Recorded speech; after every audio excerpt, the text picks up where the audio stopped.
Hello everyone, hi, this is Ankit Rajput and once again welcome you all to my YouTube channel.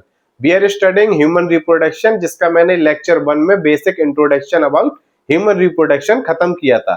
फिर हमने start किया था male reproductive system, जो कि male reproductive system में मैंने आपको 4 पॉइंट बताए थे। पहला प्राइमरी सेक्स ऑर्गन, दूसरा एसेसरी डक्ट, फिर तीसरा एसेसरी ग्लैंड और एक्सटर्नल जेनेटेलिया। तो प्राइमरी सेक्स ऑर्गन हमारा क्या होता है? टेस्टिस होता है, सिंगुलर बोले तो टेस्टिस, और अगर प्लूरल पेयर्ड होता है इसीलिए हम इसको क्या बोलते हैं?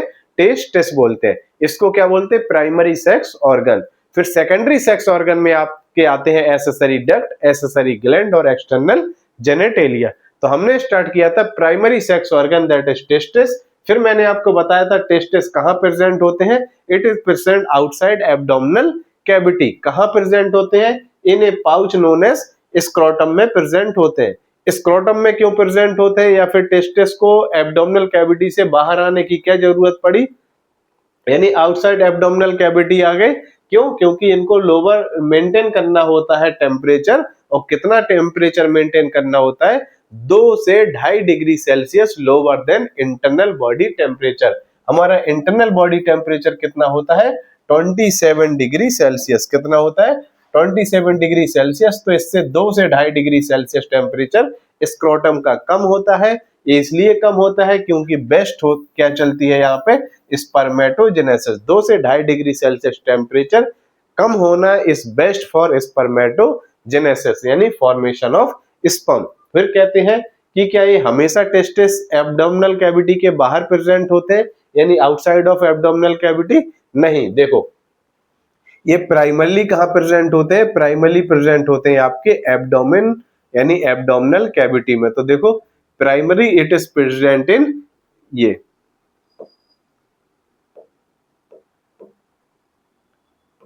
Primary it is present in abdominal cavity. कब प्रेजेंट होते हैं? 7th month during embryonic period. जब हम अपने मदर के पेट में होते हैं तो 7 मंथ तक जो टेस्टिस होते हैं वो कहां प्रेजेंट होते हैं? एब्डोमिनल कैविटी में। फिर क्या होते हैं? जब 8वां और 9वां महीना होता है तो ये पास होते हैं, यानी नीचे की तरफ आते हैं इन ए पाउच नोन एज स्क्रोटम। किस में आते हैं? स्क्रोटम एक पाउच में आते हैं। किसके थ्रू आते हैं? ये आते हैं by a canal known as inguinal canal. ये मैं आपको प्रीवियस लेक्चर में समझा चुका हूं, इंग्वाइनल कैनाल। और यहां से जो कनेक्शन होता है इसको क्या बोलते हैं हम? स्पर्मेटिक कॉर्ड, या फिर बोले स्पर्मेटिक कनेक्शन। टेस्टिस का यहां से यहां नीचे आ जाना, इसको क्या बोलते हैं हम? Descend down of testis. किसमें? स्क्रोटम में। क्यों आते हैं? क्योंकि यहाँ पे टेम्परेचर 2 से 2.5 डिग्री सेल्सियस कम होता है। ये बेस्ट टेम्परेचर होता है फॉर स्पर्मेटोजेनेसिस, यानी फॉर्मेशन ऑफ स्पर्म। क्लियर? ये जो रीजन होता है इसको क्या बोलते हैं हम? Pelvic region. क्यों? क्योंकि यहाँ पे प्रेजेंट होती है पेल्विक बोन। इस वजह से हम इस रीजन को क्या बोलते हैं? Pelvic region. क्लियर है? फिर कहते हैं कि 8वें और 9वें महीने में टेस्टिस का नीचे की तरफ डिसेंड होना आना एक नॉर्मल प्रोसेस है। अगर if testis unable to descend down in scrotum तो इसको क्या बोलते हैं हम? Cryptorchidism. और जिसमें ये चीजें होगी, एबनॉर्मलिटी होगी, वो क्या होगा? इनफर्टाइल होगा। यानी वो पर्सन कैसा होगा? इनफर्टाइल। वो फर्दर अपनी रिप्रोडक्शन करके अपनी जैसी संतान पैदा नहीं कर सकता, यानी उसमें क्या होगी? इनफर्टिलिटी का एक कारण होगा। फिर कहते हैं कि अगर एलिमेंट्री कैनाल पास होने लगे, ये जो हमारी इंग्वाइनल कैनाल है, अगर इससे एलिमेंट्री कैनाल पास होने लगे तो इसको क्या बोलते हैं हम? हर्निया। और अच्छा बोलो तो क्या बोलते हैं? Inguinal hernia. वैसे ही आपकी एक फीमोरल बोन भी होती है। फीमोरल बोन में यहाँ पे क्या है? होल प्रेजेंट होते हैं। अगर उससे कुछ अदर टिश्यू पास होने लगे तो उसको क्या बोलते हैं? Femoral hernia. Hernia is simple, किसी भी बॉडी ओपनिंग से अदर टिश्यू पास होने लगे तो उसको क्या बोलते हैं हम? हर्निया। क्लियर? तो there are different types of hernia. आप पढ़ोगे जब आप आगे की स्टडीज करोगे। तो जब आप आगे मेडिकल कॉलेज वगैरह में जाओगे तो आप वहां पे पढ़ोगे there are different types of hernia. फिलहाल ये भी एनसीईआरटी में आपके नहीं दिया है, मैंने सिर्फ general knowledge point of view से आपको ये चीज बताई। आई थिंक क्रिप्ट ऑर्चिडिज्म इसका भी जिक्र नहीं किया है एनसीईआरटी में। तो जो चीज मैंने एनसीईआरटी को में है वो भी कवर किए हैं, और उसके साथ साथ जो एक्स्ट्रा पॉइंट्स भी हैं वो भी कवर करते हुए चल रहे हैं। तो आई होप कि जो प्राइमरी सेक्स ऑर्गन मैंने पिछले लेक्चर में समझाया था ये आपको समझ में आ गया होगा। फिर हम देखते हैं टेस्टिस को और डिटेल फॉर्म में। क्लियर? तो अब देखो टेस्टिस की लेंथ अगर हम बात करते हैं, पहले तो टेस्टिस कितने प्रेजेंट होते हैं, पेयर्ड ऑफ टेस्टिस प्रेजेंट होते हैं, यानी कितने, एक मेल में 2 टेस्टिस प्रेजेंट होते हैं। अगर इसकी मैं लंबाई की बात करूं तो ये हो गई इसकी क्या, लेंथ। तो इसकी लंबाई कितनी होती है, 4 से 5 सेंटीमीटर। कितना, इसकी लेंथ कितनी हो गई, 4 to 5 सेंटीमीटर इन लेंथ।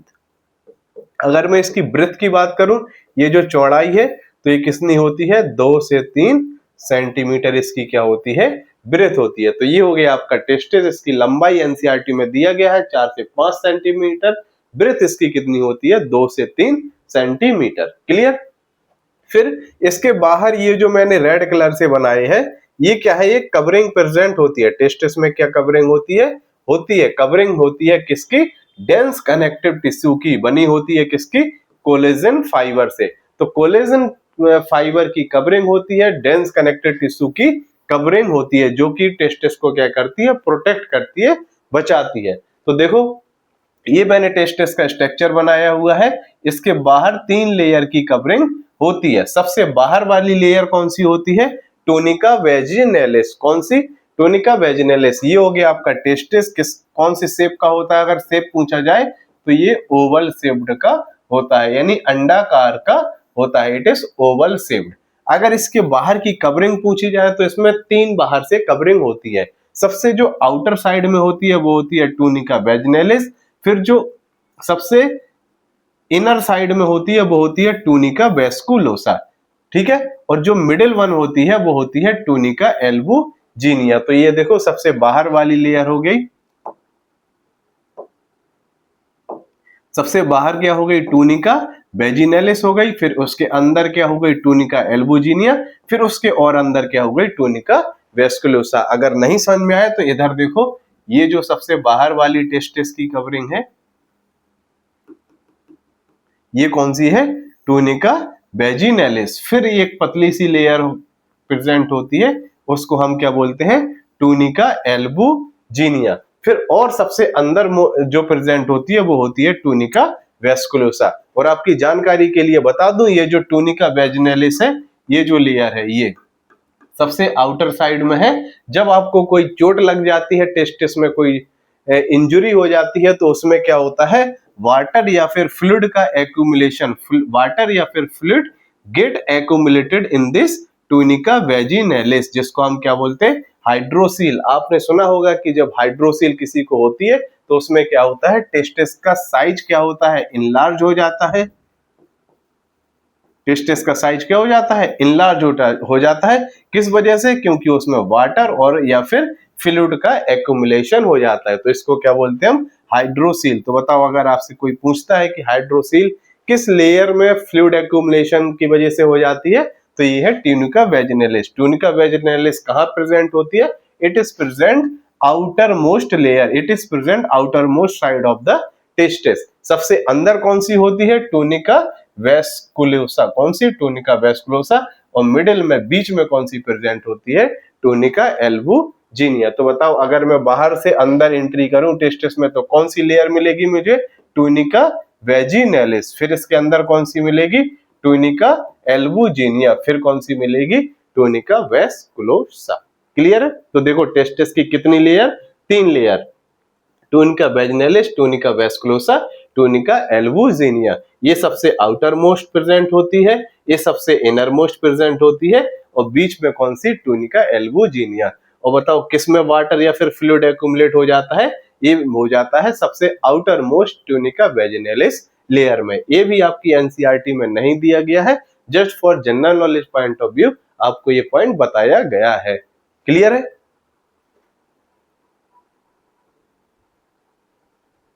फिर इसके बाद अगर आप और डीप टेस्टिस के अंदर जाते हो तो आपको क्या स्ट्रक्चर मिलते हैं, ये आपकी एनसीईआरटी में दिया गया है। तो देखो, सबसे बाहर वाली लेयर टूनिका वेजिनैलिस, सबसे अंदर टूनिका वेस्कुलोसा, मिडिल वाली में टूनिका एल्बुजिनिया। फिर अगर हम इस टेस्टिस में यहाँ पे पहुंच जाते हैं तो हमें यहाँ पे कौन से स्ट्रक्चर मिलते हैं, इसके अंदर ये चीज अब हम पढ़ने जा रहे हैं। क्लियर? तो टेस्टिस कितने प्रेजेंट होते हैं, 2, यानी पेयर टेस्टिस प्रेजेंट होते हैं। लंबाई पूछी जाए तो 4 से 5 सेंटीमीटर, ब्रेथ कितनी होती है 2 से 3 सेंटीमीटर। फिर अगर हम टेस्टिस को देखने जाएं तो इसमें बाहर डेंस कनेक्टेड टिश्यू की कवरिंग प्रेजेंट होती है। कितनी लेयर 3, सबसे बाहर वाली टूनिका वेजिनलिस, सबसे अंदर वाली टूनिका वेस्कुलोसा और मिडिल वाली टूनिका एल्बुजिनिया। क्लियर है? कौन सी लेयर में वाटर एक्यूमुलेट हो जाता है ड्यूरिंग इंजरी? ये कौन सी है? टूनिका वेजिनलिस, सबसे आउटर मोस्ट साइड में प्रेजेंट होती है ऑफ टेस्टिस। फिर उसके अंदर जब हम टेस्टिस में जाते हैं तो हमको ये स्ट्रक्चर देखने को मिलते हैं। तो देखो ये हो गया आपका टेस्टिस। जब हम इसके अंदर जाते हैं तो आपको मिलते हैं 200 से 250 कंपार्टमेंट। क्या मिलते हैं? ये देखो आपकी एनसीईआरटी में 250 दिया गया है, लेकिन जनरली आप मान सकते हो कि 200 से 250 कंपार्टमेंट होते हैं। उन कंपार्टमेंट को क्या बोलते हैं हम? Testicular lobule. क्या बोलते हैं? Testicular lobule. सोचो जब आप टेस्टिस के अंदर देखते हो इसका स्ट्रक्चर तो आपको 200 से 250 कंपार्टमेंट मिलते हैं, जिसको क्या बोलते हैं? Testicular lobule. जब आप एक कंपार्टमेंट में देखते हो, ये हो गया मान लो एक कंपार्टमेंट, तो इसमें आपको 2 से 3 सेमनीफेरस ट्यूब्यूल इस टाइप के ट्यूब मिलेंगे। कितने? 2 से 3। किसी किसी में 2 ट्यूब, किसी किसी में 3 ट्यूब। तो ये देखो मैंने व्हाइट कलर से बनाई है, इसमें 2 ट्यूब, इसमें 2 ट्यूब, इसमें 3 और इसमें 3। तो कितने ट्यूब लाइक स्ट्रक्चर मिलते हैं? 2 से 3 ट्यूब लाइक स्ट्रक्चर मिलते हैं। किसके अंदर मिलते हैं? टेस्टिकुलर लोब्यूल के अंदर मिलते हैं। उनको क्या बोलते हैं? Seminiferous tubule. क्लियर है? तो जब आप अंदर गए तो आपको क्या मिले? ये जो येलो कलर से बनाए हैं, कितने? 200 से 250 कंपार्टमेंट, जिसको क्या बोला? Testicular lobule. जब आप उस कंपार्टमेंट में उसके अंदर देखते हो तो 2 से 3 आपको मिलते हैं सेमनीफेरस ट्यूब्यूल। किस तरह होते हैं? ये ट्यूब लाइक स्ट्रक्चर होते हैं। क्लियर? अब देखो अगर ये है मान लो आपका एक टेस्टिकुलर लोब्यूल, इसमें ये प्रेजेंट है सेमनीफेरस ट्यूब्यूल। ठीक है? तो इस ट्यूब के बाहर जो ये स्पेस है, इस ट्यूब के बाहर इधर भी स्पेस है और इधर भी स्पेस है, तो इस स्पेस को हम क्या बोलते हैं? इंटरस्टिशियम। क्या बोलते हैं? इंटरस्टिशियम। तो आई होप कि ये चीज अब आपको समझ में आई होगी कि व्हाट इज इंटरस्टिशियम और मैं क्या बात करने जा रहा हूं। तो देखो एक ये जो येलो कलर से ये क्या हो गया? Testicular lobule. इसमें 2 से 3 क्या है? 2 से 3 सेमनीफेरस ट्यूब्यूल। फिर इसके अंदर जब हम देखते हैं तो इसके बाहर की जो ये स्पेस है, जो मैंने रेड डॉट से आपको दिखाई है, ये जो बाहर स्पेस है, ये इस स्पेस को क्या बोलते हैं हम? इस region outside the seminiferous tubule, इसको क्या बोलते हैं? इंटरस्टिशियम। क्या बोलते हैं हम? इंटरस्टिशियम। क्लियर है? तो 3 चीजें मैंने आपको बताई। जब हम टेस्टिस के अंदर गए तो 200 से 250 कंपार्टमेंट मिले। आपकी एनसीईआरटी में दिए गए हैं 250, तो आप ये याद रखोगे 250 कंपार्टमेंट, जिसको क्या बोलते हैं हम? Testicular lobule. भाई टेस्टिस का लोब्यूल को क्या बोलेंगे? Testicular lobule. हर लोब्यूल में 2 से 3 ट्यूब लाइक स्ट्रक्चर मिलेंगे, जिसको क्या बोलेंगे? Seminiferous tubule. Clear? Seminiferous tubule के बाहर वाली जगह, region outside the seminiferous tubule, को क्या बोलेंगे? इंटरस्टिशियम। क्लियर? अगर ये 3 चीज आपको समझ में आई तो फिर बताओ। क्लियर? तो देखो टेस्टिकुलर लोब्यूल, उसके अंदर टेस्टिकुलर लोब्यूल के अंदर सेमनीफेरस ट्यूब्यूल, और सेमनीफेरस ट्यूब्यूल के बाहर वाली स्पेस को क्या बोलेंगे? इंटरस्टिशियम। अब बताओ अगर मैं इसका क्रॉस सेक्शन इधर से कट करके देखूं, क्या करूं?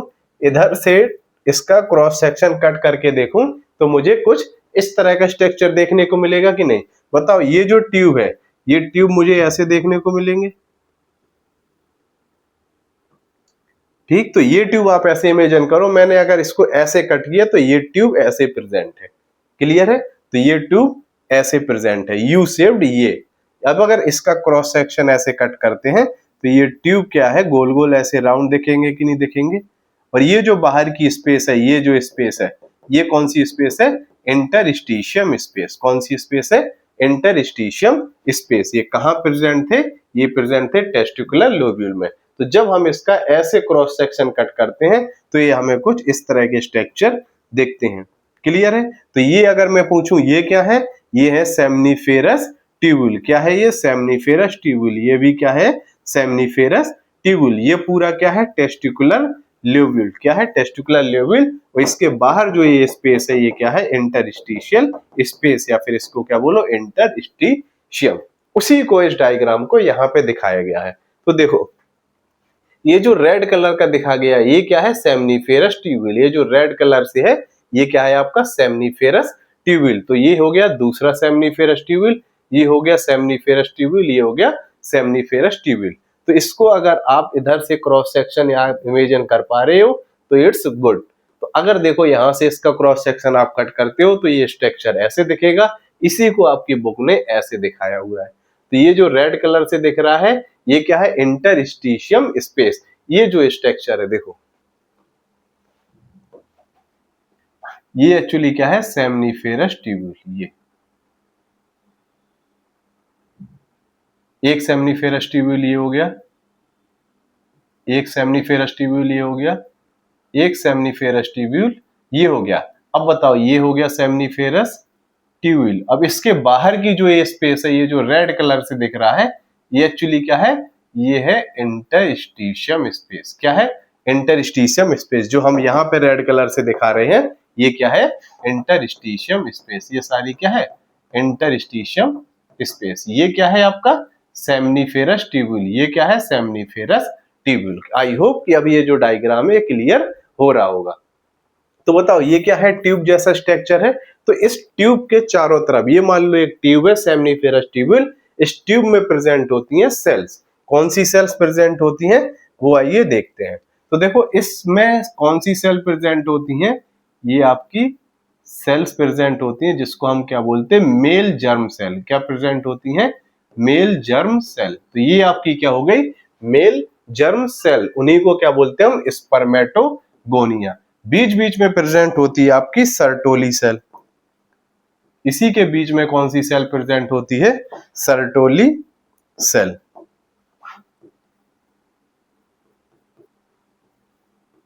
ठीक है, वैसे यहां पे देखो ये क्या हो गई, मेल जर्म सेल ये सारी, और बीच बीच में ये जो बड़ी सेल है इसको क्या बोलते हैं हम, सर्टोली सेल। क्लियर है। तो अगर आपको ये चीज समझ में आई तो चलो फिर से एक बार रिकैप कर लेते हैं।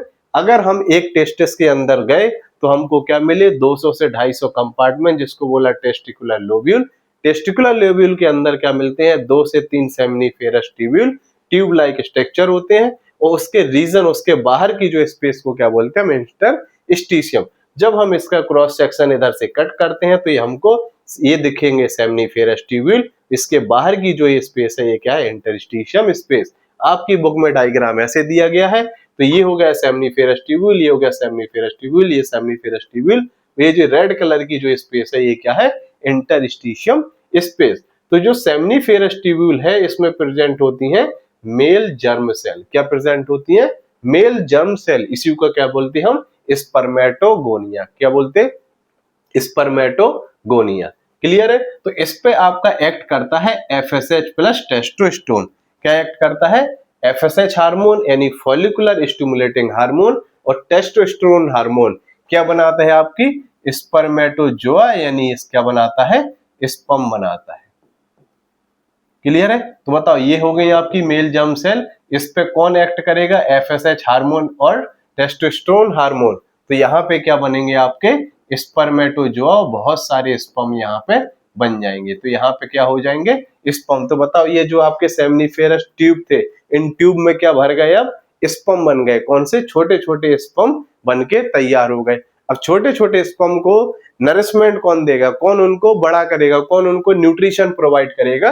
तो इन्हीं के पास में एक बड़ी सी सेल, ये जो मैंने दिखाया आपको, इन्हीं के बीच बीच में प्रेजेंट होती है कौन सी सेल, नर्स सेल या फिर बोलो सर्टोली सेल। इधर देखो ये हो गया आपका एक सेमनीफेरस ट्यूब्यूल। इस सेमनीफेरस ट्यूब्यूल में क्या प्रेजेंट है, ये है मेल जर्म सेल या फिर इन्हीं को क्या बोले आप, स्पर्मेटोगोनिया। क्लियर। इन्हीं के बीच बीच में कौन सी सेल प्रेजेंट है, ये प्रेजेंट है सर्टोली सेल। ठीक है, सर्टोली सेल बोलो या नर्स सेल बोलो, तो इन्हीं के बीच में ये कौन सी, सर्टोली सेल। तो जब आपके स्पर्म दैट इज स्पर्मेटोगोनिया यहाँ पे बनते हैं तो नरिशमेंट प्रोवाइड कराने का काम किसका है, सर्टोली सेल का। तो यही स्ट्रक्चर आपको यहाँ पे इमेजिन करना है कि बताओ मेल जर्म सेल है, मेल जर्म सेल कौन सी, स्पर्मेटोगोनिया। इस पे कौन सा हार्मोन एक्ट करता है, इस पे हार्मोन एक्ट करता है FSH that is follicular stimulating hormone, और testosterone that is male androgen hormone. क्या बनाएगा, ये बनाएगा यहाँ पे स्पर्म। तो बहुत सारे स्पर्म बन के यहाँ पे तैयार, छोटे छोटे स्पर्म तैयार। अब इनको नरिशमेंट कौन देगा, इनको नरिशमेंट देती है सर्टोली सेल, या फिर इसी को बोलो नर्स सेल, या फिर इसी को बोलते हैं हम सस्टेंटिकुलर सेल। तो सर्टोली सेल बोलो, नर्स सेल बोलो, या फिर सस्टेंटिकुलर सेल बोलो।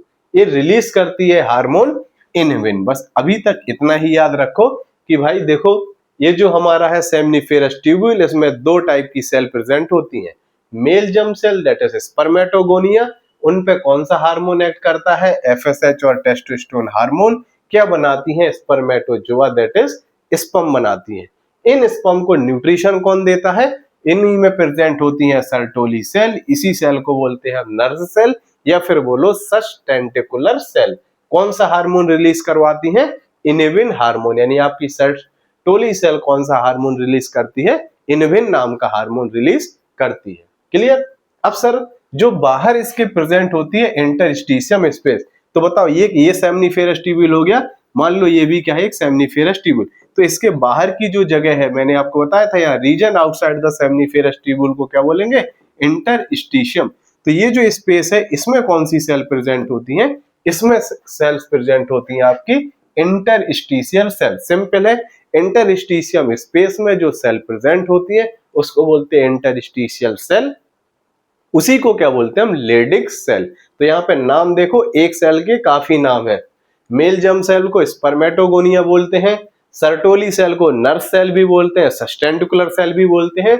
जो इंटरस्टिशियल स्पेस में जो सेल प्रेजेंट होती हैं उसको हम लेडिक सेल बोलते हैं। क्लियर। अब लेडिक सेल का फंक्शन कैसे रेगुलेट होता है, आइए उसको देखते हैं। क्लियर। तो आपने ये ग्लैंड पढ़ी होगी, पिट्यूटरी ग्लैंड।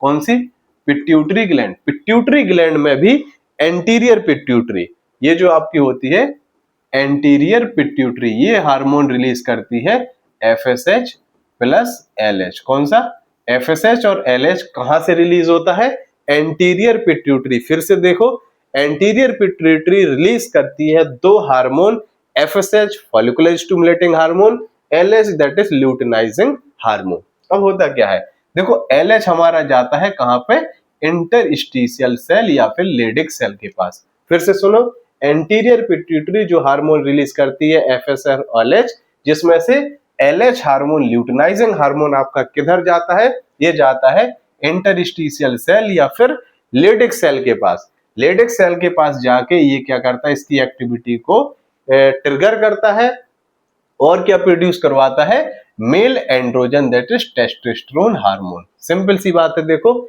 एलएच जाएगा, उसके एक्टिविटी को ट्रिगर करेगा, जिसमें इंटरस्टिशियल सेल और लेडिक सेल क्या सीक्रेट करना शुरू कर देंगी, मेल एंड्रोजन, जिसको क्या बोलते हैं हम, टेस्टोस्टेरोन। क्लियर।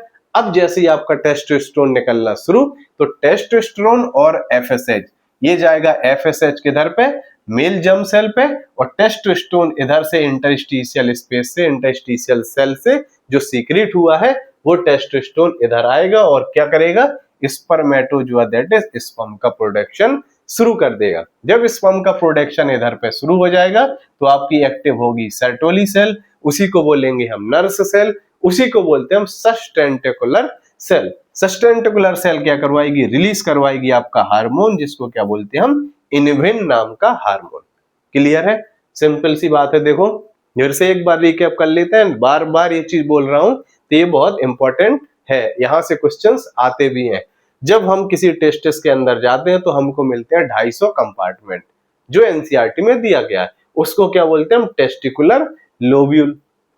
एक लोब्यूल के अंदर जब हम देखते हैं तो ट्यूब लाइक स्ट्रक्चर, हमको 2 से 3 ट्यूब लाइक स्ट्रक्चर मिलते हैं, जिसको क्या बोलते हैं, सेमनीफेरस ट्यूब्यूल। उसके बाहर की स्पेस को क्या बोलते हैं, region outside the seminiferous tubule को बोलते हैं हम इंटरस्टिशियम। जब हम इसका क्रॉस सेक्शन कट करते हैं तो हमको कुछ इस तरह से दिखाई देता है। जब हमें इस तरह से दिखाई देता है तो इसमें क्या सेल्स प्रेजेंट होती हैं, इसके इंटरस्टिशियल सेल या फिर लेडिक सेल, और इसमें क्या प्रेजेंट होती हैं, सेमनीफेरस ट्यूब्यूल में मेल जर्म सेल या फिर स्पर्मेटोगोनिया, और इसमें सेमनीफेरस ट्यूब्यूल में प्रेजेंट होती है सर्टोली सेल, जिसको हम बोलते हैं नर्स सेल या फिर सस्टेंटिकुलर सेल। क्या करती है, रिलीज करवाती है hormone that is inhibin hormone. अब इनहिबिन का काम क्या है, तो देखो इनहिबिन का काम क्या होता है, इनविन का काम है, पहला काम देख लेते हैं कि पहला काम क्या करता है, डिक्रीज करता है एफएसएच की ओवर एक्टिविटी। अब आपके मन में होगा कि एफएसएच देखो कहाँ काम कर रहा था, एफएसएच काम कर रहा था यहाँ।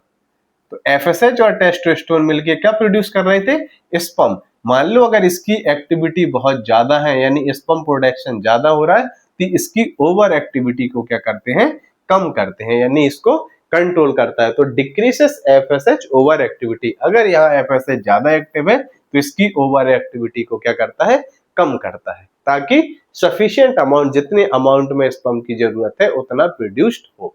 फिर दूसरा फंक्शन इसका क्या है, हेल्प इन स्पर्मेटोजेनेसिस, और ये स्पर्मेटोजेनेसिस भी करवाता है। मान लो स्पर्म प्रोडक्शन कम हो रहा है तो इसको क्या करता है, बढ़ाता भी है, यानी हेल्प इन स्पर्मेटोजेनेसिस। तो कौन से, सर्टोली सेल, नर्व सेल या सस्टेंटिकुलर सेल रिलीज करती है हार्मोन इनहिबिन। इनहिबिन का काम डिक्रीजेस एफएसएच ओवर एक्टिविटी और हेल्प इन स्पर्मेटोजेनेसिस यानी फॉर्मेशन ऑफ स्पर्म। फिर तीसरा काम क्या होता है इसका, एंटी मुलेरियन फैक्टर। तीसरा काम क्या है इसका, एंटी मुलेरियन फैक्टर। और अच्छा हो बोलो तो यहां पे क्या है, also secrets anti Mullerian factor. क्या करती है, और सीक्रेट करती है एंटी मुलेरियन फैक्टर।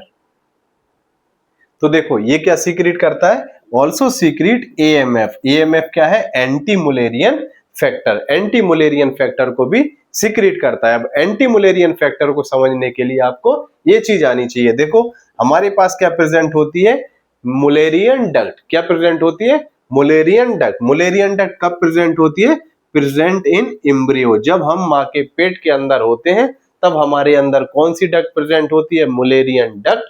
कब प्रेजेंट होती है, प्रेजेंट इन एम्ब्रियो। मेल में भी होती है एज वेल एज फीमेल में भी होती है। तो मुलेरियन डक्ट का काम क्या होता है, form uterus and fallopian tube. तो फीमेल में ये क्या करती है, यूट्रस को भी बनाती है और फेलोपियन ट्यूब को बनाती है। क्लियर, फिर से सुनो ये बहुत गौर से।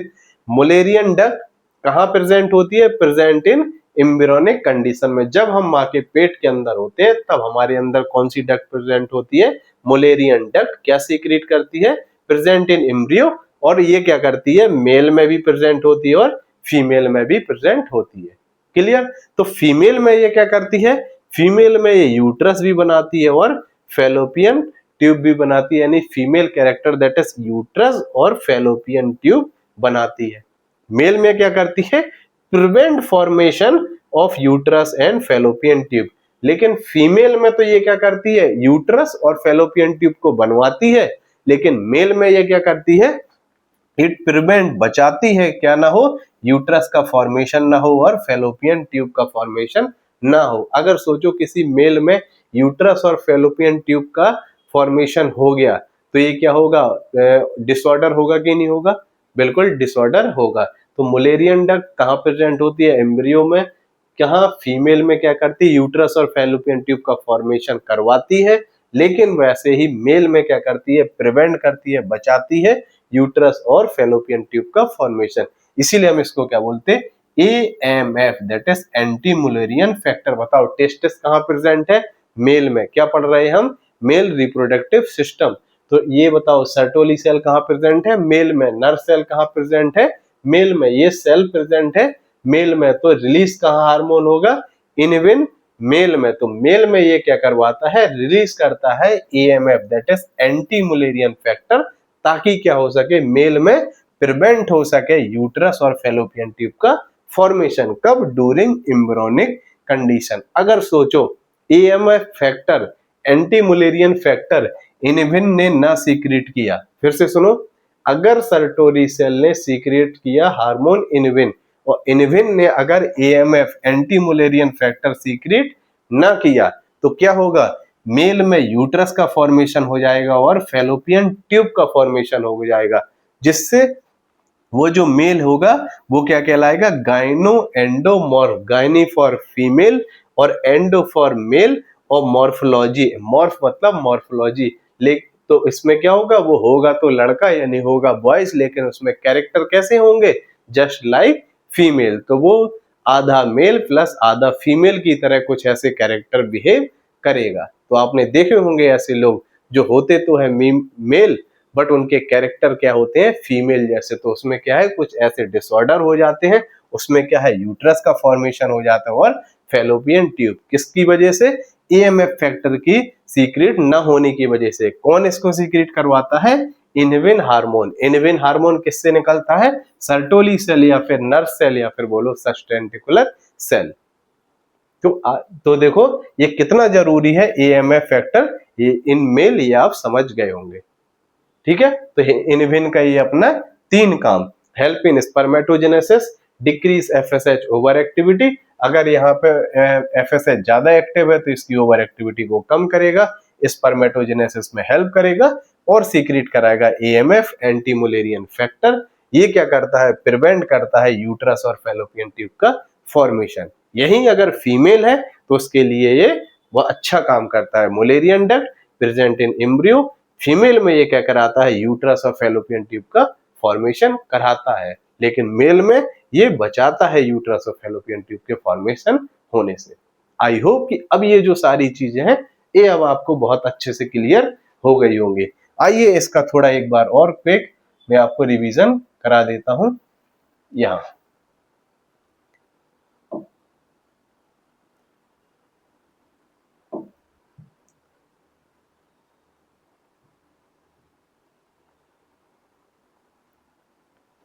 ठीक है,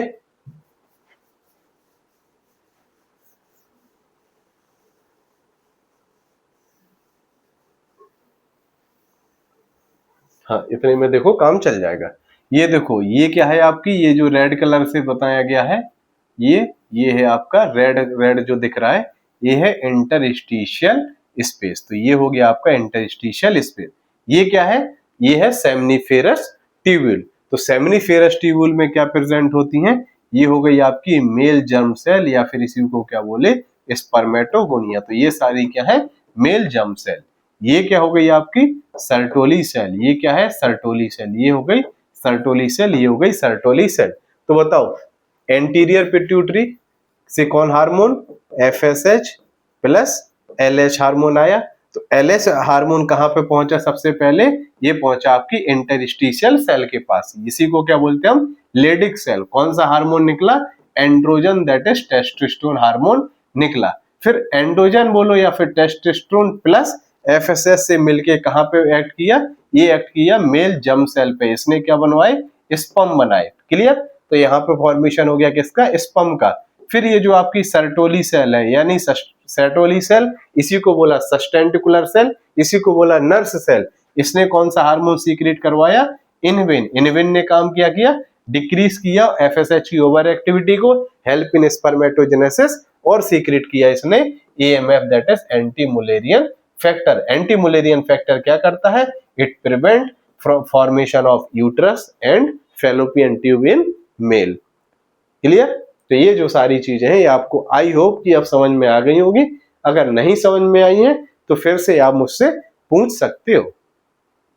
क्लियर? तो अब हमारा जो नेक्स्ट टॉपिक है, हमने क्या पढ़ लिया देखो, एक्सेसरी। सबसे पहले क्या पढ़ा? Primary sex organ. फिर अब हमारा जो नेक्स्ट टॉपिक है वो है हमारा एक्सेसरी डक्ट। तो ये देखो ये हो गया आपका टेस्टिस। टेस्टिस में ये बताओ, ये जो येलो है, ये मैं येलो कलर से बनाया हुआ है, ये एक्चुअली क्या है? ये है हमारे टेस्टिकुलर लोब्यूल। ये टेस्टिकुलर लोब्यूल, ये हो गया टेस्टिकुलर लोब्यूल। ये भी क्या है? Testicular lobule. उसमें 2 से 3 क्या है? ये सेमनीफेरस ट्यूब्यूल। जहां सेमनीफेरस ट्यूब्यूल, तो ये बताओ 2 से 3 क्या थे? Seminiferous tubule. इन सेमनीफेरस ट्यूब्यूल में अब क्या बन गए हैं? स्पर्म बन के तैयार। यहाँ भी क्या बन गए? स्पर्म। यहाँ भी सेमनीफेरस ट्यूब्यूल में क्या बन गए? स्पर्म। यहाँ भी क्या बन गए? स्पर्म। तो यहाँ देखो ये जो सेमनीफेरस ट्यूब्यूल है इनमें क्या बन चुके हैं? स्पर्म। लाइकवाइज ये है, मान लो ये ट्यूब है, तो इसमें ये क्या बन के तैयार हो गए? स्पर्म बन के तैयार हो गए। क्लियर? तो जब स्पर्म तैयार हो गए तो ये किसी डक्ट के थ्रू ट्रांसफर होंगे। याद करो मैंने बताया था एक्सेसरी डक्ट क्या करेगी? कंडक्ट करेगी या फिर ट्रांसफर करेगी और स्टोर करेगी स्पर्म को। तो जो स्पर्म आपके इन सेमनीफेरस ट्यूब्यूल के अंदर बन गए, अब इनका क्या होना है? ट्रांसपोर्ट होना है और ये कंडक्शन होना है, कंडक्ट होगा। तो जो स्पर्म यहाँ पे बने हैं ये पहले आएंगे किससे? छोटी छोटी ट्यूब स्ट्रक्चर प्रेजेंट होते हैं जिसको हम क्या बोलते हैं? ट्यूबुलाई रेक्टाई। ये जो मैंने ब्लू कलर से यहाँ पे दर्शाया है, ये क्या है, सारी की सारी ट्यूबुलाई रेक्टाई। तो बहुत सारी ट्यूबुलाई रेक्टाई यहाँ पे प्रेजेंट होती हैं। किससे कनेक्टेड होती हैं? ये कनेक्टेड होती हैं सेमनीफेरस ट्यूबुल। ये सेमनीफेरस ट्यूबुल, ये सेमनीफेरस ट्यूबुल, ये हो गया सेमनीफेरस ट्यूबुल। तो कौन सी स्ट्रक्चर? ट्यूबुलाई रेक्टाई। सारी की सारी ट्यूबुलाई रेक्टाई जाके कहाँ मिलती हैं? ये मिलती हैं आपकी रेटे टेस्टिस में। रेटे टेस्टिस क्या है? Network of connection of tubuli recti. तो रेटे टेस्टिस से फिर ये कहाँ आती हैं? ये आती हैं वास डेफरेंस, वासा एफरेंसिया। किससे? वासा एफरेंसिया। कितनी प्रेजेंट होती हैं? 10 से 12 वासा एफरेंसिया प्रेजेंट होती हैं। वासा एफरेंसिया से ये जाती हैं एपिडिडाइमस। आपकी एनसीईआरटी में नहीं दिया है, एपिडिडाइमस के भी अपने 3 पार्ट, कॉपेट, कौडा, कॉर्पस। तो ये सारी चीजें आपको नहीं पढ़नी, एनसीईआरटी में नहीं दिया गया।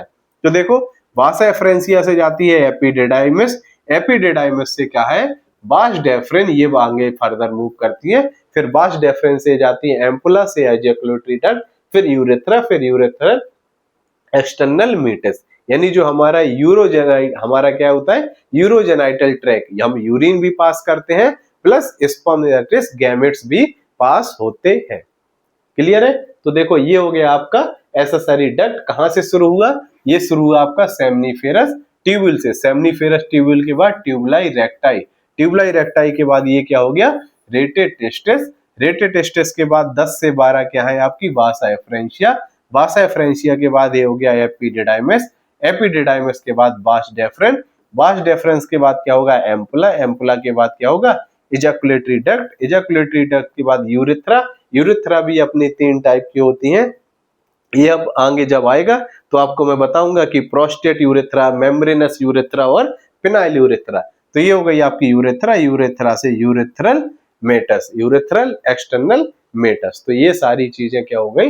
Accessory duct. तो ये जो ऑर्डर है ये आपको एज सच याद करके रखना है। बताओ, सेमनीफेरस ट्यूबुल, सेमनीफेरस ट्यूबुल से ट्यूबुलाई रेक्टाई, ट्यूबुलाई रेक्टाई से रेटे टेस्टिस, रेटे टेस्टिस से वासा एफरेंसिया, वासा एफरेंसिया से एपिडिडाइमस, एपिडिडाइमस से वास डेफरेन, वास डेफरेन से एम्पुला, एम्पुला से एजैकुलेटरी डक्ट, एजैकुलेटरी डक्ट से यूरेथ्रा, यूरेथ्रा से यूरेथ्रल एक्सटर्नल मीटस। ये आपका जो ऑर्डर है ये क्या है?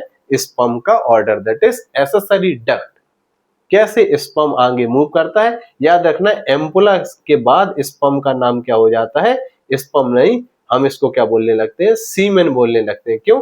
क्योंकि इसमें ग्लैंड जो आपकी प्रेजेंट होती हैं, seminal vesicle gland, prostate gland और बल्बो यूरेथ्रल ग्लैंड, उनका भी सीक्रेशन स्पर्म के साथ ऐड हो जाता है। तो फिर हम उस फ्लूइड को क्या बोलने लगते हैं? सीमेन बोलने लगते हैं। तो आई होप कि एक्सेसरी डक्ट तक की चीजें आपको क्लियर हो गई होंगी। तो अब इसके आगे क्या बचा है हमारा? एक्सेसरी ग्लैंड, जो हम पढ़ेंगे नेक्स्ट लेक्चर में, और एक्सटर्नल जेनेटेलिया, ये भी हम नेक्स्ट लेक्चर में पढ़ लेंगे। तो एक्सेसरी ग्लैंड और एक्सटर्नल जेनेटेलिया नेक्स्ट लेक्चर में। और आपने एक्सेसरी डक्ट का ऑर्डर ये आपको याद होना चाहिए। ये आपका नीट में एज वेल एज बोर्ड में भी बहुत पूछा जाता है। क्लियर है? और मैंने आपको फिर इसके पहले बताया primary sex organ, that is testis. तो टेस्टिस में कहाँ स्पर्म फॉर्मेशन होता है, क्या सर्टोली सेल होती हैं, क्या हमारी मेल जर्म सेल होती हैं, क्या कौन हार्मोन सीक्रेट करती हैं, कैसे सीक्रेट करती हैं, ये मैंने आपको विधिवत समझाया है। टेस्टिस का अगर हम साइज पूछे तो ये ओवल शेप्ड होता है। लेंथ इसकी कितनी होती है? 4 से 5 सेंटीमीटर, ब्रेथ 2 से 3 सेंटीमीटर। कितने टेस्टिस प्रेजेंट होते हैं? 2 टेस्टिस प्रेजेंट होते हैं। ये सारी चीजें मैंने आपको विधिवत समझा दी है।